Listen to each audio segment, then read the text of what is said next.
नमस्कार। Happy home makers के अपना गाना में आप सबका स्वागत है। आज मातृ दिन के अवसर पर हम एक कविता समझने जा रहे हैं। ये कविता लिखी है S.G. पाचपोर इन्होंने, और इसको अनुवादित किया है श्री नारायण सुर्वे जी ने। ये कविता मैंने पहली बार सुनी थी जितेंद्र जोशी इन्होंने जब एक मराठी प्रोग्राम में ये कविता गाई थी। बहुत ही दिल को छू लेने वाली ये कविता है। माँ, आखिर माँ होती है। Whether she is working, she is home maker, she is literate, she is illiterate, अमीर गरीब, इसका कुछ फ़र्क नहीं पड़ता है।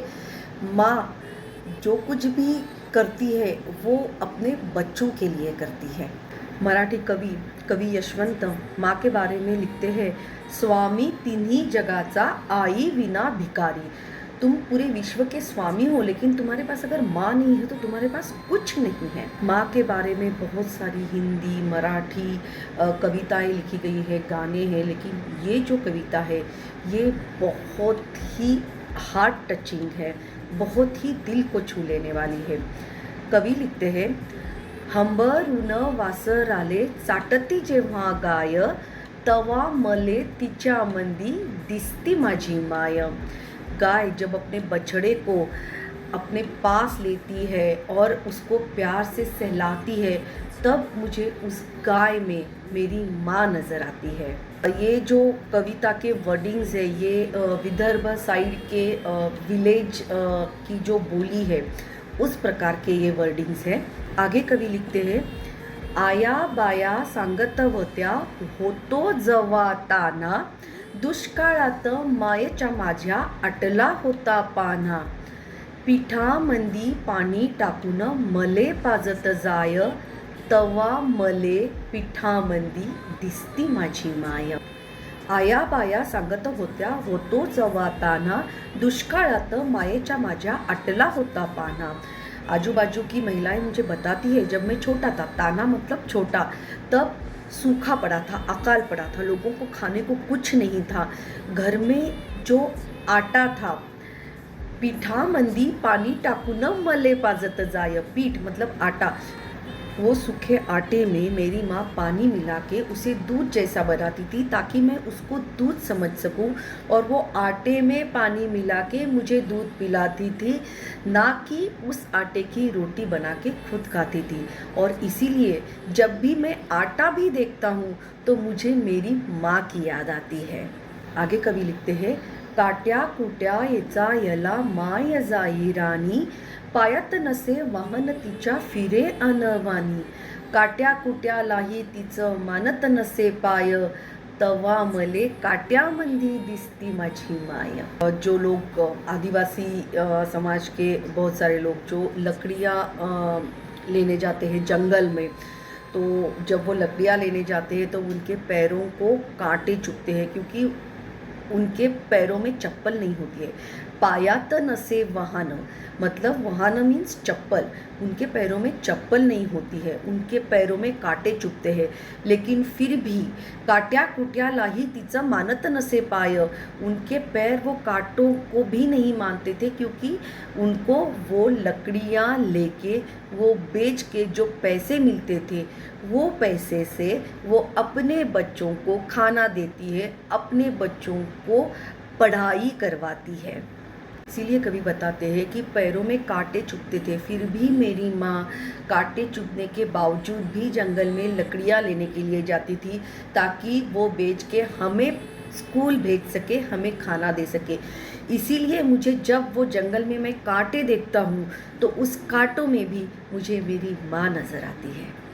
हंबरून वासराले चाटती जवा गाय, तवा मले तिच्या मंदी दिसती माझी माय, दिसती माझी माय रे। हंबरून वासराले चाटती जवा गाय, तवा मले तिच्या मंदी दिसती माझी माय, दिसती माझी माय। आया बया सांगत होत्या, होतो जवा ताना, दुष्काळात मायेचे माझे आटला होता पान्हा, पिठामंदी पिठामंदी पिठामंदी पाणी टाकून मले पाजत जाय, तवा मले पिठामंदी दिसती माझी माय, दिसती माझी माय रे हंबरून वासराले. कान्या काट्या ये चायाला माय जाई राणी, पायात नसे वाहन तिच्या फिरे वाणी. काट्या कुट्या काट्या कुट्या काट्या कुट्यालाही तिचं मानत नसे पाय, तवा मले काट्यामंदी दिसती माझी माय, दिसती माझी माय रे हंबरून वासराले. आज हमारे साथ जुड़ी है Madhavi Bhagwat. She is a very proud happy home maker. She is blessed with a beautiful voice and she loves singing. आगे बढ़ते हैं. कवि आगे लिखते हैं, बाप माझा रोज लावी मायेच्या माग टुमणं, बास झालं शिक्षण आता घेऊ दे हाती रुमणं. शिकून शान कुठं मोठा मास्तर होणार हाय, तवा मले मास्तर मंदी दिसती माझी माया. एकदम मिट्टी से जुड़े थोड़े गांव की स्टाइल की भाषा ये कविता में है.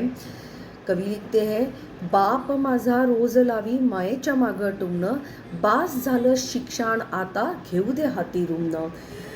घर में जब मेरा बाप मेरी माँ को बोलता था कि इसकी पढ़ाई अब बस हो गई है, इसकी पढ़ाई बस करो, इसी टुमना मतलब वो हमेशा पीछे लगते थे कि इसकी पढ़ाई रोक दो. लेकिन जो मेरी माँ कांटों की भी परवाह ना करते हुए जंगल में लकड़ियाँ लेने जाती थी, वो बेचती थी ताकि मैं खाना खा सकूं और मैं पढ़ाई कर सकूं. पिताजी के कहने के बाद भी मेरी माँ मेरी पढ़ाई रोकती नहीं थी. जबकि मेरे पिताजी बोलते थे कि शिकून कुठं मोठा मास्टर होणार आहे, ये पढ़ाई करके कहाँ बड़ा मास्टर होगा. लेकिन मेरी माँ के आंखों में सपने थे. मेरी माँ ये मेहनत करती इसलिए थी क्योंकि उसको पता था, उसकी इच्छा थी, उसके आंखों में सपने थे कि मैं बड़ा मास्टर बनूं. और जब मैं किसी मास्टर को देखता हूँ तब मुझे मेरी माँ का सपना याद आता है और मुझे वो मास्टर में भी मुझे मेरी माँ नज़र आती है. तवा मले मास्टर मंदी दिसती माझी माया. इसीलिए मुझे मेरे मास्टर में भी मेरी माँ नज़र आती है. आगे कवि ने डोमेस्टिक वायलेंस पे भी बात की है. दारू पिऊन जवा माझे माये मारी बाप, थर थर कापे अन लागे तिला धाप. कसा याच्या दावणीला बांधली जशी गाय, तवा मले गाई मंदी दिसती माझी माय. अनफॉर्चुनेटली कई घरों में डोमेस्टिक वायलेंस होता है. दारू पी के जब घर का पुरुष किसी स्त्री को मारता है, अपनी पत्नी को मारता है, तो उसके बच्चे पे क्या बीतती है ये कोई सोचता नहीं है. तो वो बच्चे के मन पे क्या बीतती है ये कवि ने इसमें लिखा है. दारू पिऊन मायेला माझे जवा मारी बाप. दारू पी के जब मेरी माँ को मेरा बाप मारता था तब थर थर कापे अन लागे तिला धाप. वो कांपती थी. कसायाच्या दावणीला बांधली जशी गाय. किसी कसाई के हाथ में गरीब गाय दे दो, ऐसी उसकी कंडीशन थी.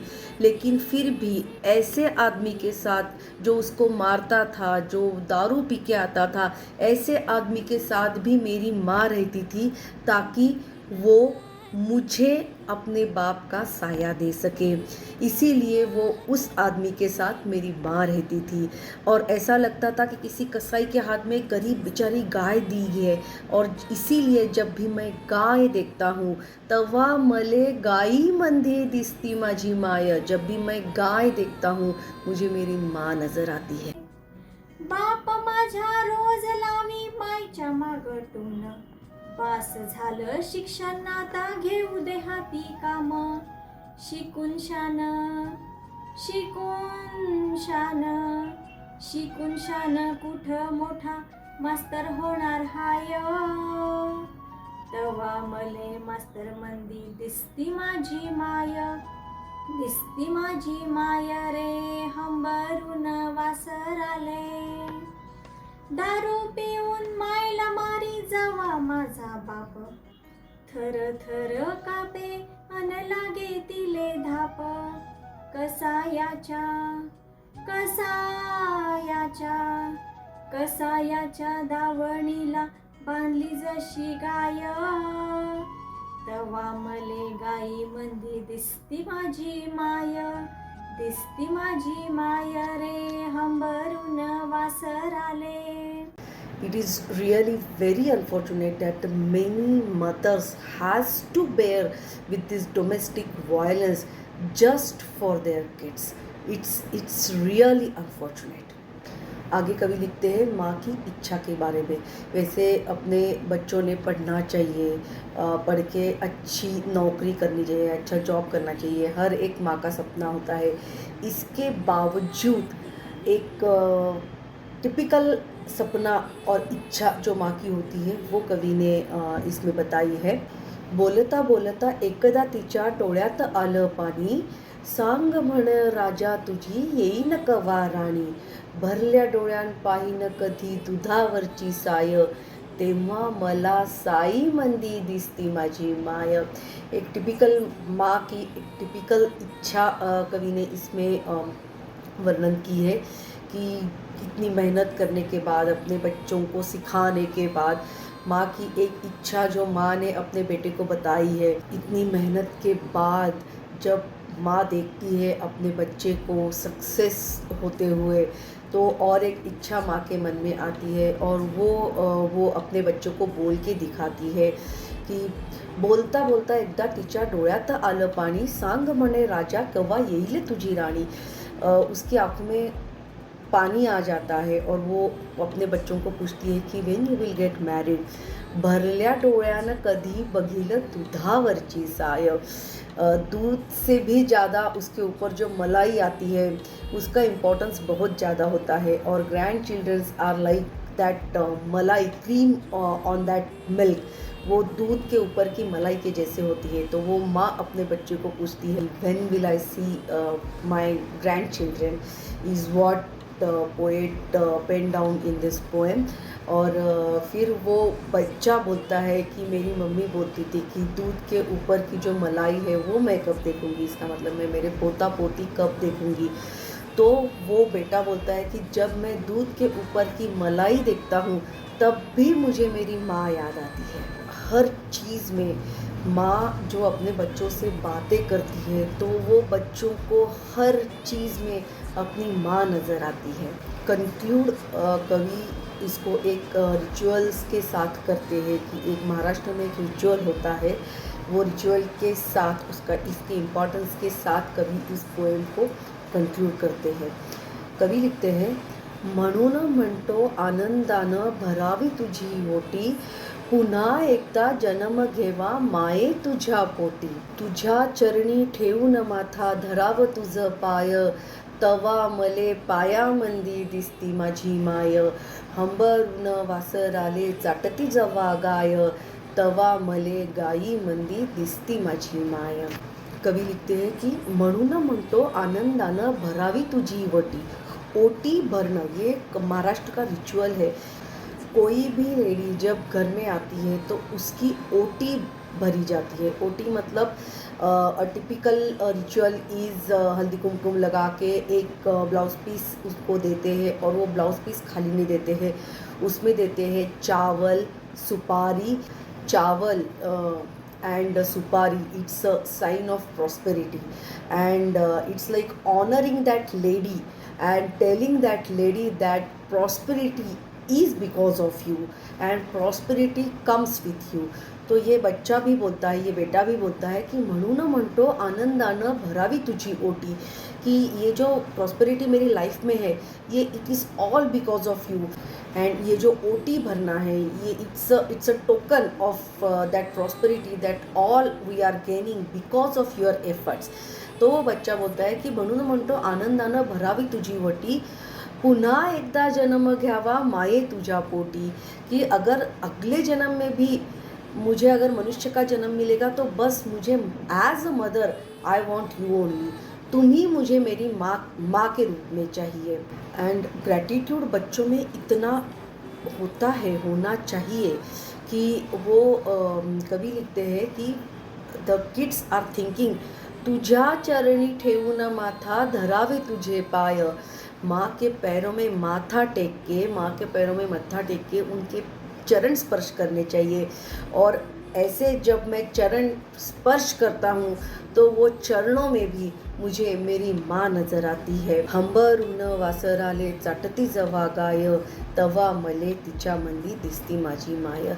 जब गाय अपने बछड़े को नज़दीक लेती है और उसको प्यार से सहलाती है तो गाय में भी मुझे मेरी माँ नज़र आती है।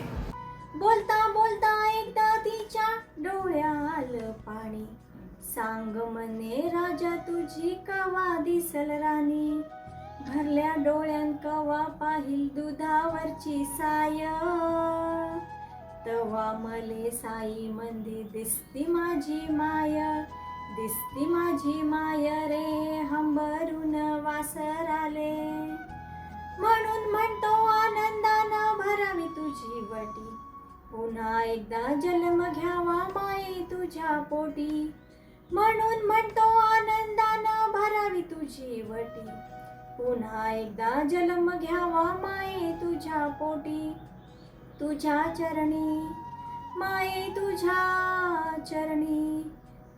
चरणी ठेवून माया धराव तुझ पाय, तवा मले पाया मंदी दिसती माझी माय, दिसती माझी माय रे हंबरून वासराले चाटती जवा गाय, तवा मले तिच्या मंदी दिसती माझी माय, दिसती माझी माय, दिसती माझी माय। बहुत ही हार्ट टचिंग कविता है। माधवी भागवत ने बहुत ही सुंदर तरीके से गाई है, अनप्लग्ड वर्जन गाया है। And I am really very thankful and grateful to Madhavi for her contribution. ऐसी ही सुंदर सुंदर मराठी कविताएं और मराठी कॉम्पोजिशंस हम आपके लिए लेके आएंगे। Till the time, keep falling in love with Marathi language and its literature and stay tuned with Apna Gaana by happy homemakers. Thank you, धन्यवाद।